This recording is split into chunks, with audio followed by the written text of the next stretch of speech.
So continuing that earlier video, we got to the part where Jeannie, Jeannie is taking the blame. It's quite funny for not not helping LeBron or making all the moves and Rob Pelinka by extension, right? Signing off on all the moves that LeBron refuses to take any culpability from.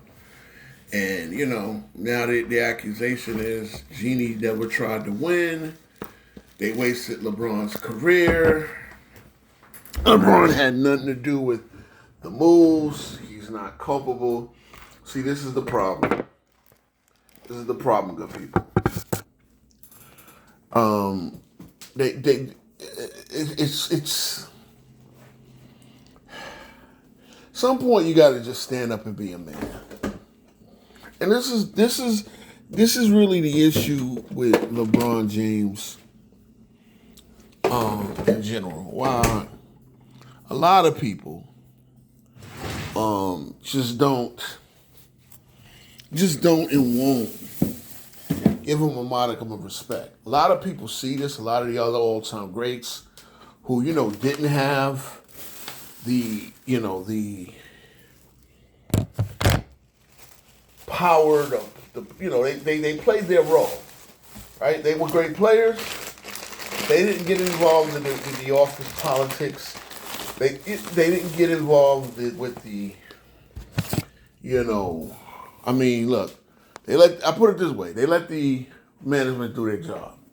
And again, when it comes to LeBron, when you call him out on these situations, the revisionist history, a lot of revisionist history will go and say, well, Jordan did it too. Well, Magic. And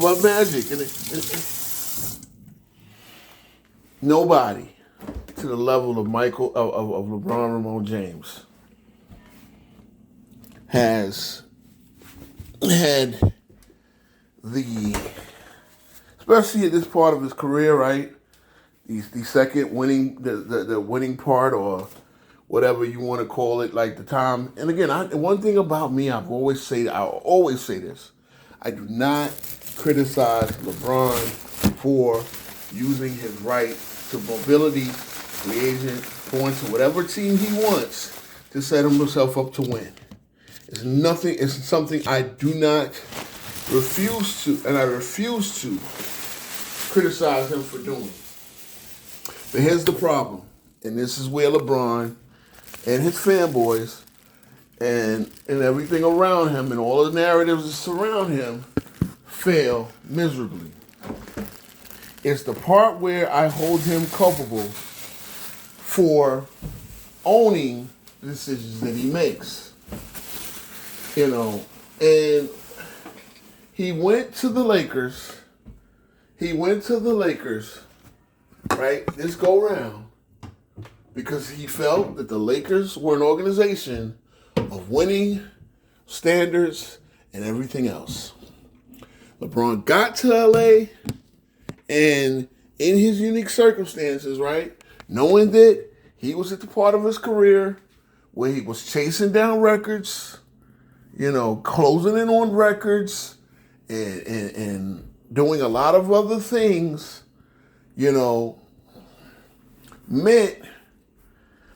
basically meant to get attention to himself, his brand, the whole nine. He went there feeling, okay, yeah, what's inevitable is me doing things like passing Kareem. Seriously, you're playing enough games, pretty much approximately, barring any sort of injury, that you're gonna catch the man. Kareem Abdul-Jabbar had a 24-point so-and-so points per game scoring average over his career, right? This is well thought of. So you knew at a point, just the math, when you played a certain amount of games, and those games would be in a Laker uniform, that you were going to catch them. And again, the only thing that was stopping you is injuries. So here's the thing. As Kareem Abdul-Jabbar was setting those records, the last three things Kareem Abdul-Jabbar did was play in the finals. The last 3 seasons, he won back-to-back championships and lost to the finals. Now, the last finals was a sweep, but he got to the NBA finals. He changed up. I mean, obviously, not being physically what he was at age 42, 43. You know, I believe he retired at age 42 or 43.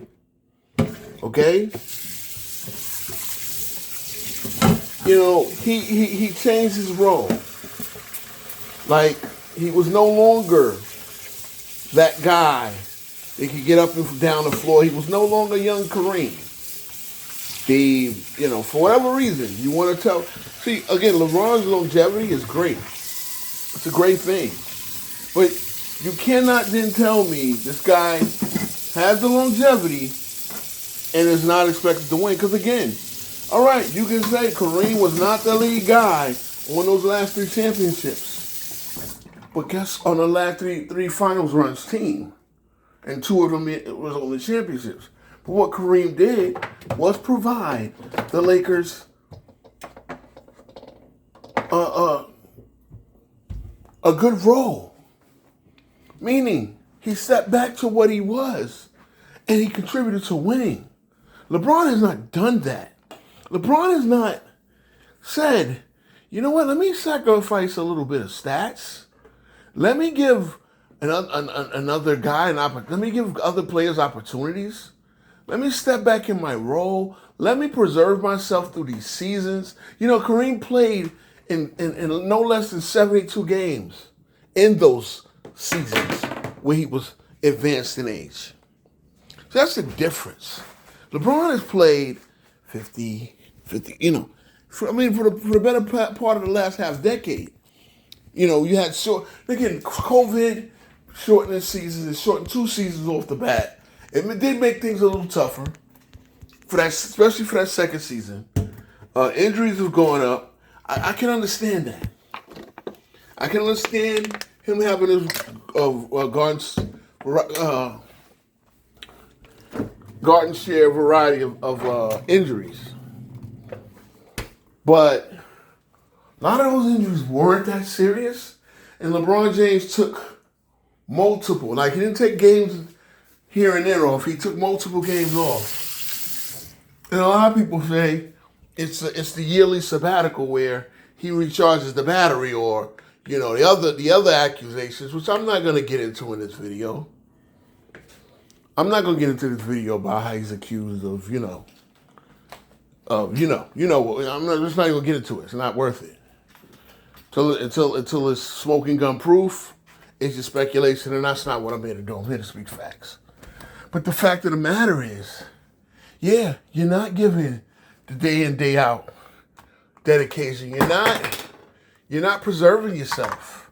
You're not even fresh in those playoff runs. So LeBron's time in a Laker uniform has now resulted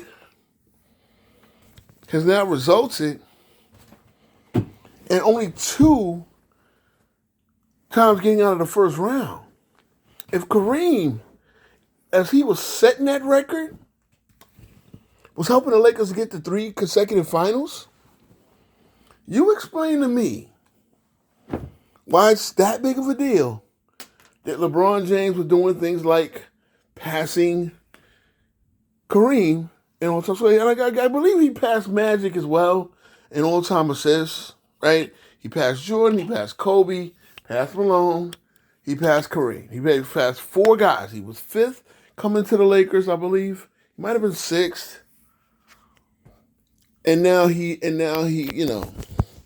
But again, it's LeBron who never really showed a dedication to win, because he never gave all of himself. He never played 82 games. He never showed a willingness to play with young talent that would help him.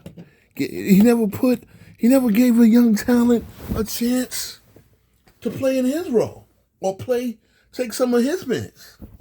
That never happened. And so it needs to be noted. It really needs to be noted that when LeBron now all of a sudden wants to throw the owner, the outgoing owner of the team under the bus, you know, what are we doing here? What are we doing here? You're throwing the outgoing owner. It's been everybody's fault but LeBron. LeBron has not been the best Laker. I mean, he's just been the guy to survive because he's the big name. Because he's the star, the face of the franchise, the face of the league, who refuses to relent. Who refuses to give up the reins. This man refuses. And he hoodwinks a lot of the public and his fans. See, as long as I'm here, as long as I'm on YouTube, I'm gonna dedicate myself to telling the truth. That's it. It's not hate. I'm sitting here arguing with a fanboy in the Go James Kingdom Facebook group about, and again, it's not even an argument worth having. I stated a fact. He's like, "Why are you here? This is LeBron James group." Or do we not? So the thing is, this is what LeBron and his fans like to do. They love to take shots all day. And they want to live in their delusional bubble. But when people clap back with the truth, when people clap back with better stats and facts and figures, they whine like zesty, the fanboys, the bronzesexuals that they are. I see it. I see it all the time. I see it all the time from the content creators, from everybody else. Bruh, I'm here now, man. I mean, it is what it is. I'm taking the gloves off. I'm not sitting there letting you, because again, that's what y'all do. Y'all will sit there and tell half-truths. Y'all will deflect to everything. Y'all do the whataboutisms, the whole nine. LeBron James, especially with the Lakers, more than any of his other stops, even more than Cleveland, the second time, has had unprecedented access into running the show that is the Los Angeles Lakers. And now that they're in this limbo where it is now time to have a divorce, and LeBron has no trade value. And the Lakers were not generating enough profit for the Buss family to continue to own the team. So they sold it. They sold it while LeBron was still in uniform. So LeBron might have allowed himself to get pimped. But the idea that he wasn't culpable, that he didn't know that he was being used, oh, no. He was using the Lakers. The Lakers were using him. The Buss family was using him. That's what it was. Speak it to light. LeBron was out there on a stroll. But he was also pimping the Lakers. He was pimping that purple and gold and their winning reputation. And he was not delivering, he was not contributing back to it. And they fooled the Laker fans, the Kobe fans. They fooled them into believing that he was best for the franchise. Again, man, me and all the people I talk to who see eye to eye on this situation. Again, I'm not personally invested. I can sit there and watch from an objectivized standpoint. Very objective. LeBron wasn't it, bruh. LeBron wasn't it, guys. He wasn't. And again, the idea that LeBron James was trying to win and wanted to win, and the Lakers did him dirty. That's the new, bro. It's not, you can't be a snake oil salesman forever, man. And so I'm going to wrap it up here, but no, guys. LeBron was out there on that stroll for the Lakers, and he had the Lakers out there on a stroll for him. It happens. Peace.